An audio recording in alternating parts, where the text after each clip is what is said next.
So in this video, we're going to talk about who goes into the lake of fire. So this is part 2 of this series that I'm doing on who goes where and, what is the fate or eternal destiny of people and groups of people.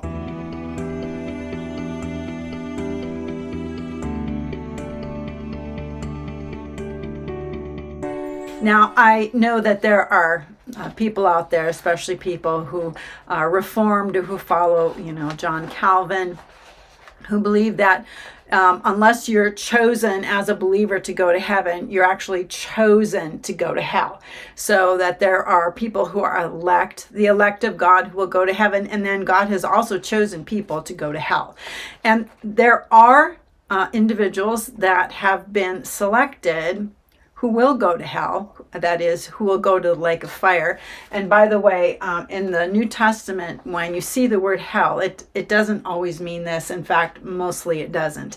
Mostly it either means Sheol or Hades, that is the place of the dead, or it can mean Gehenna, which was the garbage dump where things were thrown and burned. So hell in the New Testament, you really need to go to the original Greek to find out which version of hell we're talking about. Now, the only place that I know of in the Gospels where we have something even remotely similar to the lake of fire is in Matthew 25:41, where Jesus says to those on his left, "Depart from me, you who are cursed, to the eternal fire prepared for the devil and his angels."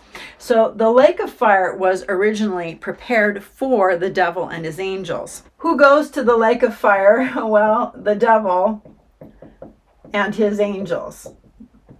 And the thing is, that's who it was prepared for, specifically for the devil and his angels. That tells us something really important there, that this was not a place that was designed for men. Men were not designed to go here. This is the place where wicked, evil, spiritual beings end up. All right, so just hold that in your mind, and it's really important that you understand that. So let's look at some of the other people or entities who are actually destined for the lake of fire, destined for an eternity in the lake of fire. Well, the saddest one that I can think of is Judas. He's called the son of perdition or the son of destruction. And several times in the New Testament, it's mentioned that this is kind of where Judas is destined to go, that whoever betrayed Christ was going to end up in the lake of fire or as perdition or destruction. Matthew 26:24, "The Son of Man goes as it is written of him, but woe to that man by whom the Son of Man is betrayed. It would have been better for that man if he had never been born." And Jesus knew who was going to betray him. John 6, let's look at verse 70. Jesus answered them, "Have I not chosen you, the 12? Yet one of you is a devil." He was speaking about Judas, the son of Simon Iscariot. For although Judas was one of the 12, he would later betray Jesus. And John 17:12. This is Jesus' stewardship prayer, relinquishing his stewardship back to the Father. And he said, "While I was with them in the world, I kept them in your name. Those whom you gave me I have kept, and none of them is lost, except the son of perdition, that the scriptures might be fulfilled." So Judas is someone who was actually destined for the lake of fire, that he's the son of perdition. Now the next one is interesting. It's actually the Antichrist, or the beast of Revelation, also known as the 7th and 8th king. Okay, this is someone who is destined to go to perdition or destruction. 2 Thessalonians 2:3, "Let no one deceive you in any way, for it will not come unless the apostasy comes first, and the man of lawlessness is revealed, the son of destruction." Okay, or the son of perdition. Revelation 17:11, "The beast that was and now is not, is an eighth king who belongs to the other seven and is going to destruction. This is referring to that seventh king, the beast, the Antichrist, when he dies and then comes back again. He's coming back to go to perdition. Revelation 19, verse 20. Both the beast and the false prophet were thrown alive into the fiery lake of burning sulfur. And there's an interesting passage in Isaiah 30, verse 33, that kind of talks about this destination for the beast. For a burning place has long been prepared. Indeed, for the king it is made ready, its pyre made deep and wide, with fire and wood in abundance. The breath of the Lord, like a stream of fire, kindles it. The devil, or Satan, we know, is destined for the lake of fire. Revelation 20, verse 10. And the devil who had deceived them was thrown into the lake of fire and sulfur, into which the beast and the false prophet had already been thrown. And there they'll be tormented day and night forever and ever. Now, I just want to mention the false prophet here for a minute. Okay, the false prophet is said to come from the earth.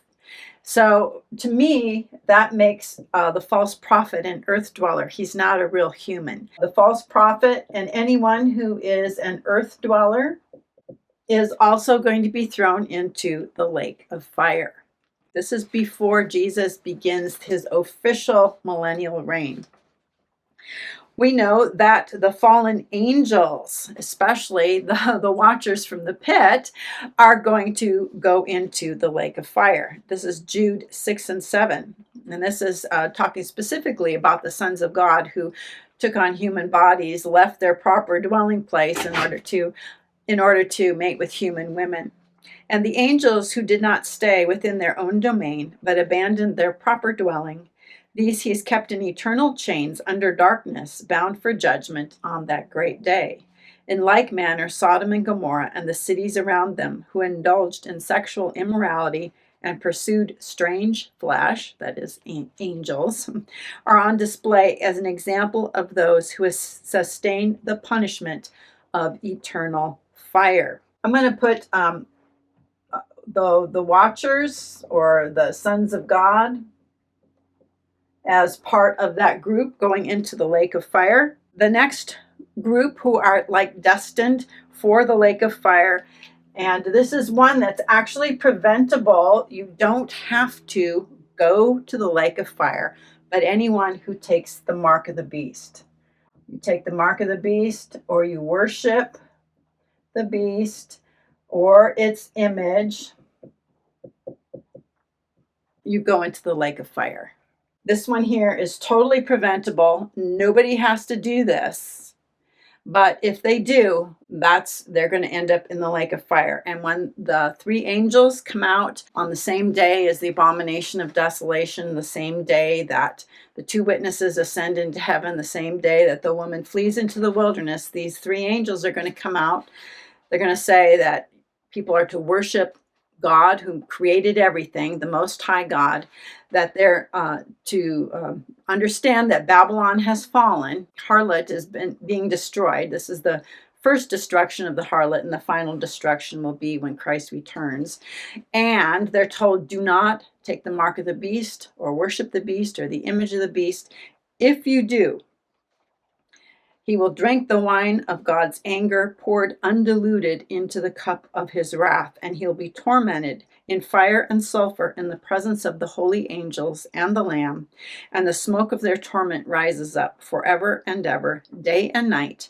There is no rest for those who worship the beast and its image, or for anyone who receives the mark of its name. People who do that are going to end up in the lake of fire. They're not destined for the lake of fire, but they will end up there if they do those things. And there is one last group of people who will end up in the lake of fire. And this is a rather obscure group that people tend not to think much past the rapture. Most people don't even think on into the millennium, like what we're going to be doing during the millennium. And people certainly don't think very much about the end of the millennium and the new heavens and the new earth and how all that's going to work. But there's a group of people who are going to be living, they're mortal people, they have a sin nature, they're living during the millennium, that 1,000-year reign of Christ, when there's peace on earth. And by the way, everybody here, all these entities, including demons, with the exception of Judas, okay, everybody else is going to be in the lake of fire before the millennium, before that 1,000-year reign. So that none of these entities are here to disrupt the plan or the peace of, Christ's kingdom. Judas will be resurrected at the time of the great white throne judgment, and he'll be cast into the lake of fire. That's the destiny that he has. He's the son of perdition. And the Antichrist and the beast, of course, they will have already been thrown alive into the lake of fire. They're not even going to, well, the beast will have already died, but the false prophet is an earth dweller. So he would not be resurrected anyway. Earth dwellers do not get a resurrection body. It's only those, it's in Christ. You have to be a man in order to be made alive. Okay, so he is going to live in an eternal body, okay, for forever. Okay, and the demons, the spirits, the angels, the watchers will all go into the lake of fire in their spiritual bodies, whatever that looks like. Okay, so at the end of the millennium, Satan is going to be released for a little while, and he is going to amass a group of people, a lot of them, as many as the sands of the sea, who are disgruntled. And I think he's going to deceive them. And I think the deception that he is going to give them is the same one that was given to the woman in the beginning, is that you shall be as gods. Now, remember, during the millennium, we are going to be here as glorified saints. And Revelation chapter 3 tells us that the Jews who say they're Jews but are not, but lie, and are the synagogue of Satan, they will have to worship the people you read about in the letter to the church of Philadelphia. What this is saying is that these are glorified people, and regular people on earth have to worship them. And it's not like worshiping us because we're, God or something like that. It's a deference, an honor that we are part of the Elohim now. We're part of the got the divine nature in the divine community of God, and we're just in a different place, a different position. And I think what Satan will try to do is tell those people that they can be as gods too. And of course, that cannot happen. Once Christ returns, this is a limited time offer, and it's done. That you cannot become like God anymore. It's not possible. But I think that's what Satan is going to want to do, is to lie to people and deceive them that he has a way that he can make people be like gods. And they're going to fall for it. They're going to buy it. As many as the sand of the seashore are going to follow Satan. Those people who follow Satan during that rebellion after the millennium, they're going to go into the lake of fire. So let's write them down here. These are the rebels that follow Satan. Revelation 21, verse 7 and 8. The one who overcomes will inherit all things, and I will be his God, and he will be my son. Now, this is not talking about us, okay? We've already, everything that has to do with us as far as our, judgment, reward, so on and so forth, has already taken place, okay, in the book of Revelation. And in the context, we're resurrected at the coming of the Lord and before the millennium, and this is stuff that's going to happen after the millennium. And there are people who are going to overcome, that is, people living during the millennium who are going to overcome by not following Satan. It's the same way that tribulation saints overcome the beast. They don't follow him. They don't take the mark. All right. And this is where God says that those who do not rebel, those who overcome, are going to inherit all things. I will be his God, and he will be my son. So this is a new group of sons of God, okay? That those who inherit will become the sons of God. Now, I'm not sure if this means that they will actually have the same position that believers have. I think what happens is this, is that once we live through the millennium as the sons of God, as the divine council for God, that we then become the bride. The bride has made herself ready, is granted her to be clothed in clean linen, clean and bright, something like that.